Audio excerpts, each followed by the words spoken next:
Hello? Yeah. Macadoshis.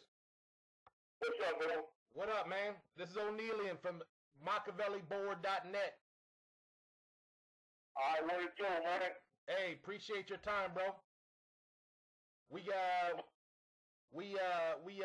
went all across the world, all across the internet, and had a lot of fans, man, that put together some questions. So you ready to hit it? Come on, let's get it in, bro. All right, let's do this. Tell me something. Why did the members of Thug Life break up? Why did the members of Thug Life break up? Yeah. Well, to be honest with you, we never really broke up, dog. Everybody just basically kept doing their own shit. We don't ever work ever like, fuck it, we ain't gonna be no group or nothing like that. That was never said. I ended up going to jail for a minute. I had to sit down for about 2.5 years. Rated R, people don't probably know, some people that do know, he got a life sentence, for murder. Yeah. Yeah. So it was like different circumstances that happened that kind of disbanded the group. You know what I mean? Yeah. Just kind of hard stuff happening, right? Yeah, but to be real, homie, we gonna always be Thug Life. We gonna always, whenever we get a chance, like we just did a show. Last year, the Outlaws came out here in LA. We did a show in Long Beach. It was me and the Outlaws, and we represented Thug Life and the Outlaws, the Fox. You know what I mean? So we get a chance to try to get with Big Side Bo, and and the Outlaws will get together and try to do something, put some on the top. You know? Yeah. Thug Life for life. Hey, man. So speaking of Rated R, you talk to him at all? I haven't talked to him in a long time, bro, but that's still my little homie. I got a lot of love for him, and I want to shout him out. Shout out Rated R, free Rated R. And, just tell my little homie to hold his head, All we can do right now is pray for the homie, you feel me? Word up. How about Mo Preem? Yeah, Mo good. I haven't talked to Mo in a while either. I had a tragedy in my life a couple years ago. On February the 3rd, this past, it made 2 years that my son passed away. My oldest son, he was going to Cal State Northridge studying film, and he had a 3.5 grade point average, all that, doing real good, man. Mentoring kids and everything, and basically he was playing basketball on campus at school, and his heart stopped out of the blue. You know what I mean? Never had any type of symptoms or nothing like that. Last time I seen Mo, actually, was like 2 years ago at my son's funeral. You know what I mean? So, I haven't really seen him since then. We ain't really talked too much, but, that's still my homie. You feel me? Yeah. Sorry to hear about that, man. Rest in peace. I know you a family man. You still, what family you got? You still married? Oh, yeah, I'm still married. Yeah, no doubt. Shout out to my wife, Shane. She been holding me down for the kids, you feel me? Yeah. And, I still got 2 sons left. All my sons, all my kids was from my wife. You know what I mean? I wasn't really big on spreading my kids around like that. At least that's all I know about it. Yeah, shit. I got my oldest son now, 20. That's Day-Day. Yep. Shout out to Day-Day. And then my baby boy is 5 years old. His name is Dion. We call him Boogie. All right. Word up. Hey, I got a question here. Somebody said, do you know who Little Syke is, as mentioned in the Warren G? Oh, yeah, I want to shout out my son, no rest in peace. His name was Daron. He was named after me. That's Little Daron, also known as Man. So shout out Man, number 21 lives forever. Word up, yeah. For real. Yeah. Hey, so they asking, what's up with your MySpace? They ain't seen you on there in a while. Yeah, I'm be real, dog. I be in the streets so tough, man. I just be grinding and shit, old school style to the streets, shit, getting my money, you know what I mean? I got a t-shirt line that I'm moving right now called Hustle 24/7. I'm pushing those terms and shit out here in the streets. I got I feel Indian here as well. I always been a hustler even before this rapping shit popped up. I was doing my thing. You know what I mean? A lot of shit going out being said, but you can read between lines. I was out in the streets getting it. You feel me? Yeah.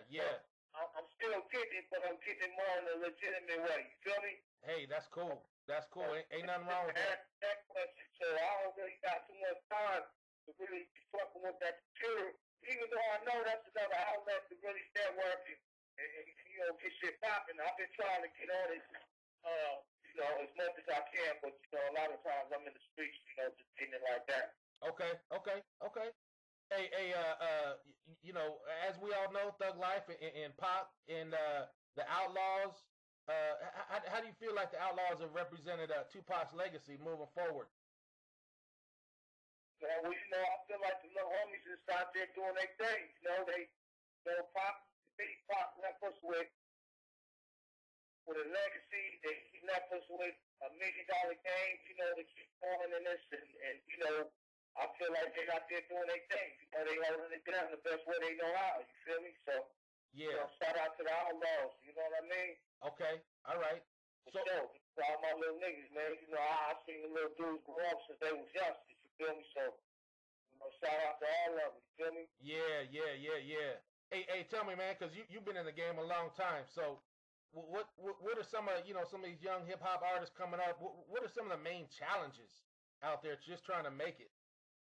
Oh, okay. You mean like some of the young guys that's coming up who's hot right now? Yeah. Well, I'm saying, or anybody coming up, trying to just make it. What are some of the things, from your experience being in the game so long? What's some of the things they need to look out for? The challenges that are coming their way. Okay, yeah, right. Okay. Basically, man, first and foremost, they just had their business right. You know what I mean? They sure they got a good lawyer on their team and shit. You know what I mean? So when they step into the game, they don't get fucked off. You know what I mean? Because a lot of people will step to them and want to take all the royalties and shit like that, and they want to take all the publishing and stuff like that. Just to get them to sign. So they got to make sure they got a lawyer first and foremost. Have your business tight. Yeah. Then, second, I would say, just look out for the haters are gonna be there. You can't really avoid that, but it's gonna be a lot of motherfuckers that want to play like they know homies and shit, and they down for you. I would just say really try to keep your circle small. Like I gotta stand my truths come to few. You know what I mean? So yep. The true people that got love for me and that really is looking out for Macadoshis' best interest, it's only a few of them. You know what I mean? And those are the people that I keep close to me. You feel me? Gotcha. Yeah. For real. Hey, man. Once again, I'm on the phone. I'm on the line right now with Macadoshis. We're going across makaveli-board.net, and we got this member of Thug Life. Do you remember when you first met Tupac? Oh yeah, most definitely. I'll never forget that day. To me, that was like a dream. That was a dream come true. You know what I mean? Because it was like. It was a surprise, because me and my boy Rated R, we was a group before we met Pop. So we was a group called Double Jeopardy. That was our group. We was trying to really get on, and we was just like local talent out here in LA and shit. Rapping in little clubs here and there. We was both fucking with Coolio at the time, and Coolio was trying to get us a deal and shit like that. So one day, he was leaving the radio station and he called us come meet me at the hotel up here by the comedy store in Hollywood. I got a surprise. So we shot up in that shit. Long story short, we got to the door. Once we got to the door, knocked on the door, the boy Stretch from Naughty by Nature opened up the door. So we like, oh wow, this fucking Stretch. You know what I mean? Yeah. Stretch from Talent Cool though. Shout out to Stretch, Naughty by Nature too. Word up. Stretch was always a cool dude. Like when we first met him, he embraced us like a long lost brother, man. He ain't never seen us in his life, but he gassed us up and gave us hugs and shit. It sounds like he been doing this all his life. So he was a real cool dude. Like he welcomed us in real cool, so I could tell right there, like the thing was gonna be kind of tight. You know what I mean? Yes. Yeah. So, Yeah. so yeah, we fell up in the room and shit, you know, and walked up in the room and then shit. We look around, it's like some little bad little bitches sitting on the bed and shit. We like, okay, they got all kind of drinks on the table and you know the weed smoke in the air and shit. And turn around and look to the side and who is it? Fucking Tupac. Right? It's like, wow, what the fuck? We in the room. I mean, it was surreal. You know what I mean? Like, you know, I just look back at it now. I'm like, damn. You know, you just imagine being a young artist, young rapper out the hood trying to get on, and you just find yourself in a room with Stretch, Naughty by Nature, Coolio, and Tupac. You know what I'm saying? It was just crazy. You know, it was like you could tell that was like. So that was the time to shine. Like if you was going to try to shine, that was that time. That was it. Yeah, that was your moment. That was it right there. And that was the moment, dog. That was the moment. You know what I mean? And everything happened for a reason. So God was shining on that day when He had us in that circle amongst those great guys right there. You know what I mean? So again, long story short, we got smoking and shit and drinking and kicking it and shit, chopping it up. So. You know, I kind of kicked it off and shit. I was like, man, what's happening? You know, y'all ain't got no instrumentals up in here? The boy Trex was like, what? Instrumentals? So he like went grabbed his CD and shit. Matter of fact, one of his CDs did it was tape and shit.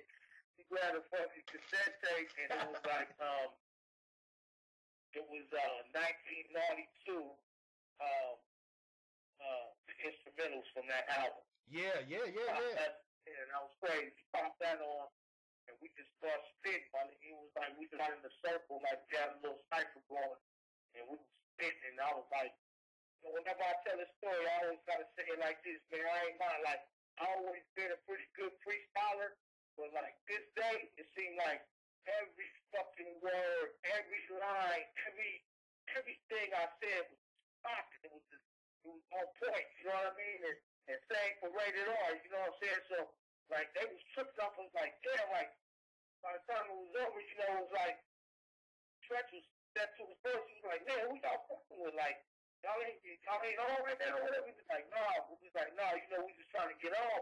But we was like, well, shit, man, I'm going to do whatever I can do to help y'all help y'all get out there. So, you know, we exchanged numbers and all that.